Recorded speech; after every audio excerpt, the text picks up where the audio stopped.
नमस्कार सम्मानित साथियों, मैं रमेश चंद्र पांडे आज अपने YouTube के चेंज ऑफ चैनल, जो कि विकास के प्रति जवाबदेही से जुड़े सवालों पर बेबाकी से अपनी राय व्यक्त करने के लिए बनाया गया है, के माध्यम से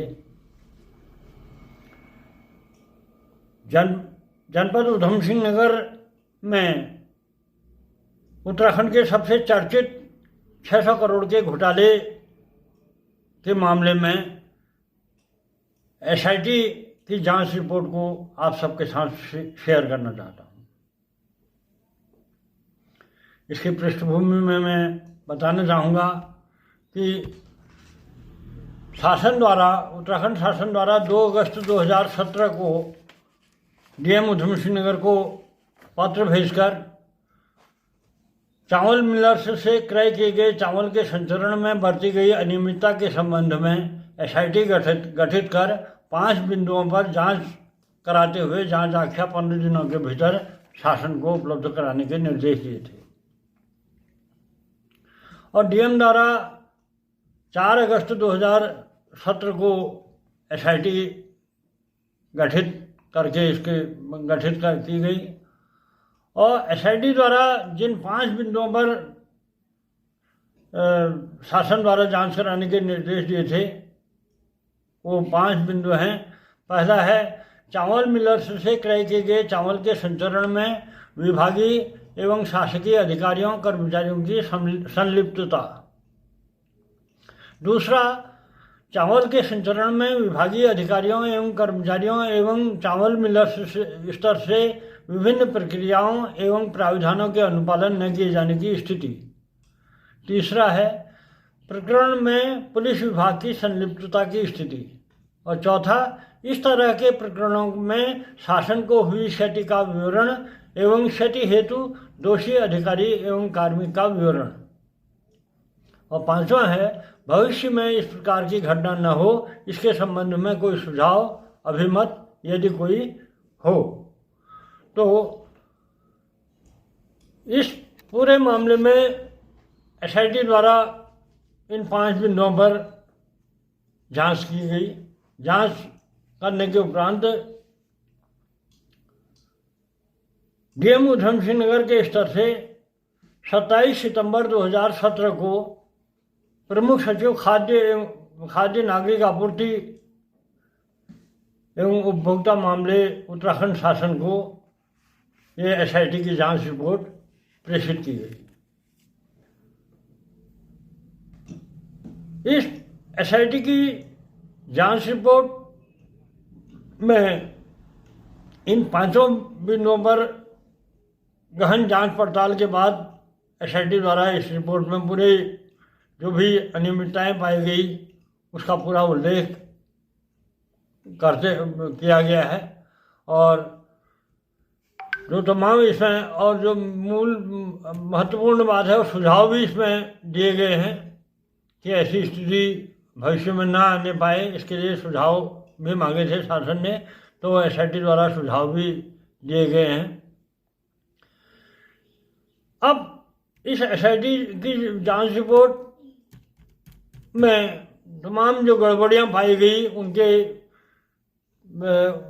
तमाम खाद्य गोदामों आदि में जो अभिलेख हैं, अभिलेखों को कब्जे में लेते हुए जो पड़ताल की गई और उसके अलावा जो इस पूरी अनियमितताओं में जो संलिप्त लोग थे उनके बयान आदि भी लिए गए।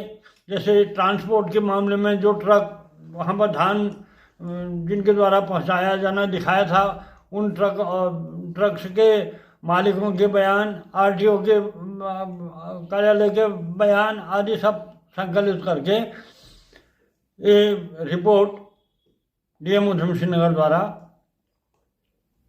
शासन को प्रेषित की गई। रिपोर्ट के अंत में जो उसका लबोलबाब निकाला गया है उसमें जो बाकी ये रिपोर्ट तो मैं आप सबके लिए आम जन के लिए के साथ साझा कर ही रहा हूँ। इसमें जो महत्वपूर्ण जो इसका जिस्ट है वो उस पर मैं गौर फरमाने की आप सबसे गुजारिश करूँगा। इसमें रिपोर्ट के आखिर में कहा गया है कि की गई जांच से यह स्पष्ट है कि विषयगत प्रकरण में अभिलेखों की कूट रचना का वह 2 वर्षों में लगभग रुपया 600 करोड़ की शासकीय धनराशि के अपव्यय का आर्थिक अपराध व्यापक स्तर पर होना परिलक्षित हुआ है।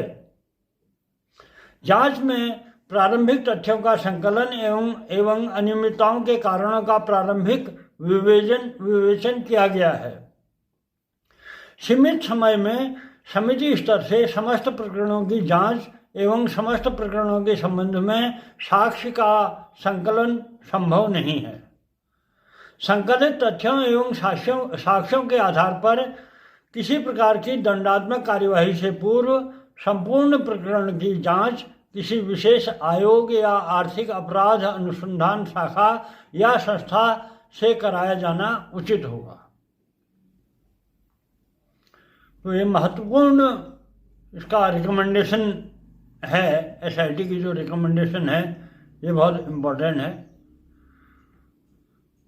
एसआईटी ने जो ये तो स्पष्ट कर दिया कि लगभग 600 करोड़ की शासकीय धनराशि के अपव्यय का आर्थिक अपराध हुआ है, लेकिन इस आर्थिक अपराध के एवज में कोई भी दंडात्मक कार्रवाई, दंडात्मक एक्शन लेने से पहले एसआईटी ने कहा कि इस पूरे मामले में किसी उच्च स्तर से पृथक से जांच करा ली जाए। तो इस जांच रिपोर्ट में जो भी जिन 500 बिंदुओं पर जो विस्तार से जांच पड़ताल में जो बिंदुओं को उल्लेख किया गया है उसे आप सबके साथ शेयर करते हुए मैं यही बताना चाहूँगा कि जो एसआईटी ने जो रिकमेंडेशन की है उस रिकमेंडेशन के आधार पर जो 600 करोड़ का जो आर्थिक अपराध का जो मामला है उस पर दंडात्मक कार्यवाही से पूर्व जो अन्य स्तर से जांच कराने की जो रिकमेंडेशन की गई है उसके क्रम में ये बताना चाहूँगा कि इसमें शासन द्वारा इस एसआईटी की रिपोर्ट के बाद स्पेशल ऑडिट करवाया गया और स्पेशल ऑडिट जिसकी सूचना मेरी स्पेशल ऑडिट रिपोर्ट भी मुझे आरटीआई के जरिए मिल चुकी है, उसे मैं दूसरे वीडियो में आप सबके साथ शेयर करूँगा। लेकिन ये तय है कि स्पेशल ऑडिट रिपोर्ट में भी एसआईटी द्वारा आंकड़ित 600 करोड़ की आर्थिक अपराध की पुष्टि हुई है। पुष्टि करते हुए सचिव वित्त द्वारा जो स्पेशल ऑडिट रिपोर्ट शासन को प्रस्तुत की गई उसे सचिव वित्त द्वारा 3 जून 2020 को प्रमुख सचिव खाद्य एवं नागरिक आपूर्ति को कंप्लाइंस करने के लिए उसे भेजा गया था। तो 27/9 जो ये एसआईटी की रिपोर्ट है 2017 से ये एसआईटी की रिपोर्ट भी आज तक फाइलों में दबी पड़ी है और जो स्पेशल ऑडिट रिपोर्ट है उस पर भी क्या एक्शन हुआ इस बात को लेकर बहुत बड़ी उत्सुकता मेरे मन में तो है ही, संभवतः आप सबके मन में भी ये उत्सुकता होगी कि 600 करोड़ एक मायने रखता है। तो 600 करोड़ के मामले में आखिर क्या हुआ? जहाँ सरकार एक जीरो टॉलरेंस के दावे करती है उन दावों को देखते हुए ये उत्सुकता होगी यार सरकार इतने ताबड़तोड़ एक्शन ले रही है भ्रष्टाचार के मामले में दावे कर रही है, तो ये उत्तराखंड का सबसे जो चर्चित घोटाला है 600 करोड़ का, इसमें क्या एक्शन हुआ होगा? इस बात को लेकर उत्सुकता के चलते मैं ये आरटीआई के जरिए जानने की कोशिश करी कि इस पूरे मामले में क्या हुआ। तो नेक्स्ट वीडियो में मैं इसके स्पेशल ऑडिट रिपोर्ट को अभी आपके साथ शेयर करूँगा। और जो तीसरी बिंदु मैंने मांगा था कि इसके कंप्लाइंस में क्या हुआ, स्पेशल ऑडिट रिपोर्ट की कंप्लाइंस में मांगी थी और उसको लेकर अभी राज्य सूचना आयोग में भी सुनवाई जारी है। अभी 1 अप्रैल को इसी 1 अप्रैल को दोबारा उसमें सुनवाई हुई है उस कंप्लाइंस को लेकर। आगे इसमें जो भी फर्दर रिएक्शन डेवलपमेंट होगा वो आप सबके साथ शेयर करूँगा।